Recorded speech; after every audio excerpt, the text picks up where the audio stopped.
Empezar rápidamente con dos avisos parroquiales. El primero de ellos, comentar que la semana pasada Fundación Esposo Rodríguez recibió un premio nacional, el premio a la filantropía en el Centro Mexicano para la Filantropía, el premio Rubén Aguilar Monteverde, que es un premio que se ha dado a grandes personalidades.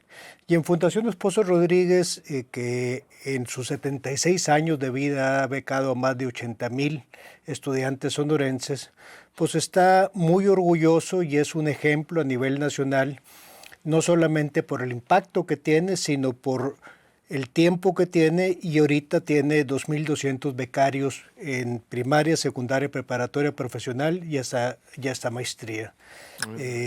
Hay convocatorias abiertas, básicamente es anunciar de que a nivel nacional en este tema Sonora destaca. Qué bueno, buena noticia. El otro tema de aviso parroquial es de que hoy en día en el Congreso se pretende aprobar una reforma al Código de Familia en materia de que antes estaba prohibido que la mujer se casara los 300 días después del matrimonio.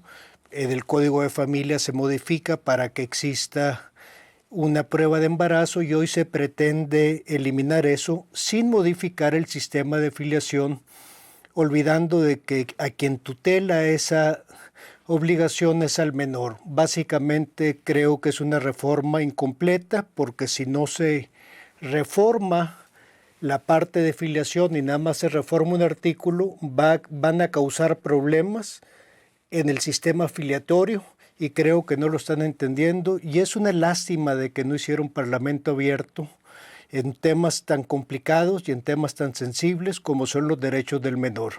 También vienen dos iniciativas que creo que deberían irse a parlamento abierto. Viene una reforma de una adopción post-mortem, y viene una reforma en el tema de gananciales y de pensiones alimenticias que en su momento comentaremos, pero creo que están mal planteadas en ambos casos, y ojalá escuchen a los jueces y a la gente que le entiende mejor al derecho de familia que los que aparentemente están haciendo estas reformas. Pues tú como creador e impulsor, Sí. pues vamos a esperar y aquí Sí. lo debatimos, ya sabes, con mucho gusto. Pues Veremos. el parlamento abierto ha sido Exacto. parlamento muerto, ¿no? No se ha cumplido la palabra, ¿no? No se ha cumplido el parlamento abierto, fuera del eslogan y fuera de pensar de que hacer grabaciones de YouTube o hacer las sesiones que se transmitan en vivo, ya es parlamento abierto. Eso es hacer más de lo mismo, y estamos en un Congreso pues que con mucha pena tengo que decir que aquellos congresos que habíamos dicho eran los peores de la historia, pues hay que ir a pedirle disculpa, porque pues estos la han superado de malos a todos los anteriores. Sí. Y pues con esa, vamos a decirlo, agenda exactamente, ¿no? Que no explican, no informan, y esos detalles que dices tú, yo creo que son importantes. Ya lo estaremos debatiendo. Por el tiempo, Oscar, sí, ya vamos. Pero por el tiempo, ¿qué nos traes para...? El tema importante hoy en día es, estamos a escasos 12 días de la revocación de mandato, y es un tema que ha despertado muchas pasiones, ha despertado mucho debate. Y básicamente creo que tenemos que dimensionar primero si es un ejercicio ciudadano que empodera al ciudadano o no. En este caso, yo creo que no empodera al ciudadano. Y todo aquel ejercicio de participación y todo aquel ejercicio que pretende ser democrático, pues tenemos que verlo en función del ciudadano y no de las necesidades o de los deseos de quien está en el poder. Creo que estamos confundiendo un procedimiento de revocación de mandato, primero como un ejercicio de empoderar al ciudadano. En este caso no es un ejercicio de empoderar al ciudadano. Segundo, hay un tema de que inclusive en los mismos políticos, que no son tontos, quizás perversos sí, lo están planteando como una ratificación de mandato. El texto del artículo 35 constitucional, en la fracción novena, creo que es la que corresponde a la revocación de mandato, en ningún momento habla de ratificación. Todavía el día de ayer o antier, la señora Sheinbaum hablaba de ratificación de mandato, por cierto, violando las disposiciones del Tribunal Federal Electoral, que le dijo que que no podía estar haciendo proselitismo para la revocación y ella lo hace para ratificación, y en sus cuentas de redes sociales todos los días está buscando torear al Instituto Nacional Electoral y al Tribunal Estatal Electoral, quizás en una intención de hacerse víctima.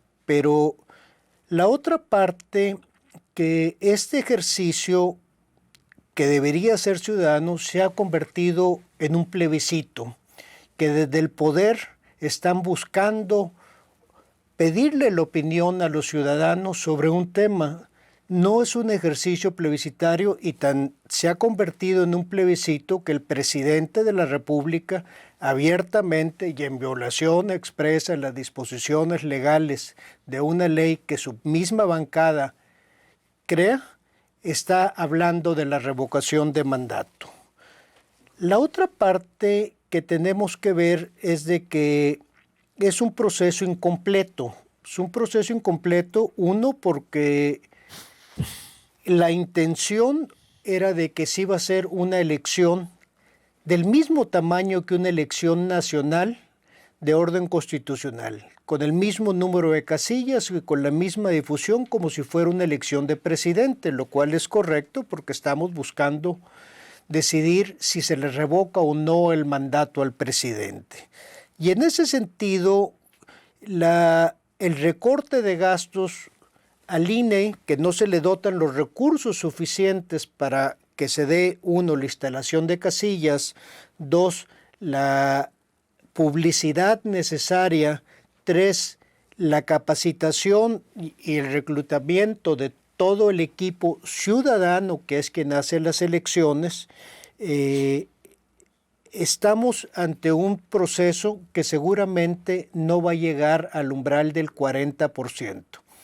Para dimensionar que es 40% de participación en una elección, en Sonora hubo una participación del 42%, elección a gobernador, con todos los partidos trabajando en campañas, en movilización de voto, incentivar a sus bases, y apenas se logró el 42%. En elecciones extraordinarias o en consultas populares como la que se dio el año pasado, pues nada más llegaron a 7 millones de votantes en la consulta popular. Aquí tendrían que llegar del orden de los 36 a 38 millones de votantes para que fuera vinculante, lo cual es un escenario altamente improbable.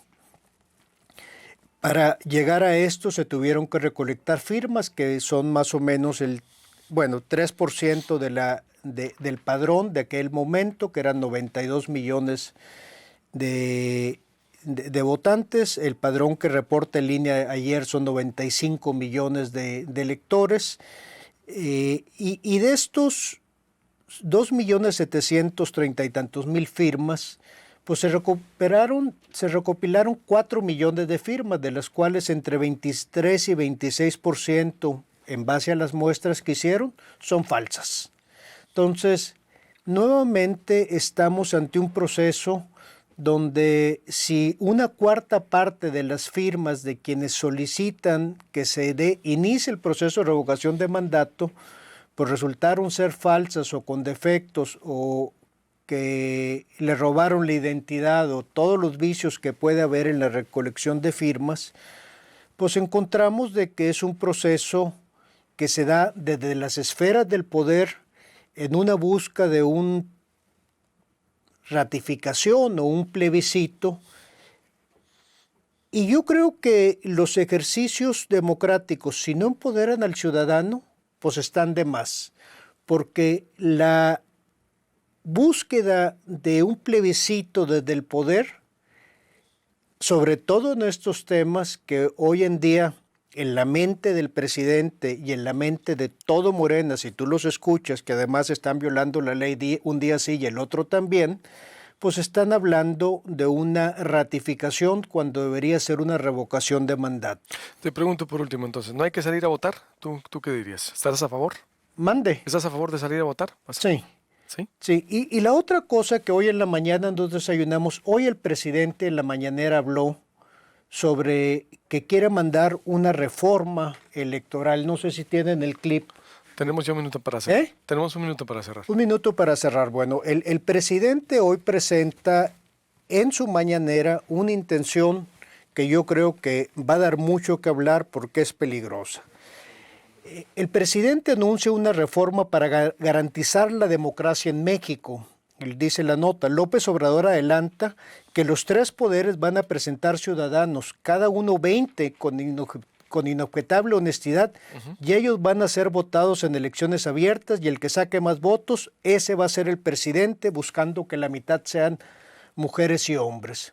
Estamos hablando de una propuesta del presidente que hoy hace en la mañanera peligrosísima, porque está hablando de que poderes que ya fueron capturados son quienes van a ser los preelectores y volverse una democracia indirecta.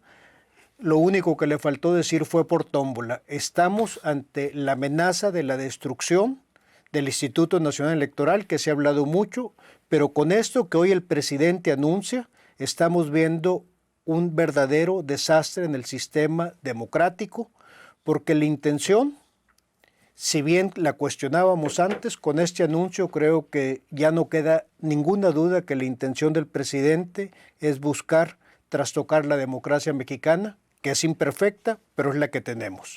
Gracias, Oscar. Nos vemos el próximo martes. Gracias. O antes también para estos temas. Corte y vuelvo, o el tema de la Sauceda y más.